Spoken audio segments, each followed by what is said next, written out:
mugamba mutya abali ku channel yaffe eyitibwa Kyaiti YouTube channel yaffe. Kyembasaba mugende mu maaso n'ogyegattako olunaku olwaleero tegadde mbalaga ekiti kino. Ekiti kino oba oluku luno lulina amazzi oba ekyovu nga bw'olaba. Gwe wenna ng'obadde olina enkovu naddala enkovu ezo ezisiiwa, enkovu ezisiiwa osobola okukwata kutuno otuzzi bw'oti nga bw'olaba n'obeera ng'osiiga ewali enkovu n'obeera ng'ogisiigako ebeera ejja kuvaako. Ebiseera ebisinga zisobola okubeera ng'enku nnyingi naye ku ezo enku mubaamu enku olukaaba amazzi oba ekyovu naluleeta ekyovu.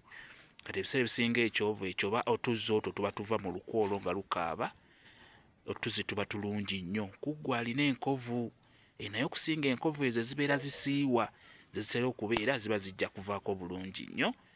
Kwegamba beera nga weetegereza nnyo ekyoto ng'okikumye bulungi. Kati enku ezo ojja kulabamu oluku olukaaba otuzzi oba olukaaba ekyovu. Kati nga bw'olaba luno lubadde lukaaba ekyovu naye lumaze ekyovu ne kigenda ne gafuuka otuzzizze. Kati otuzzi otwo otusiiga ku nkovu eba ejja kuvaawo bulungi nnyo. Kyenjagadde okubeera nga mbalaga.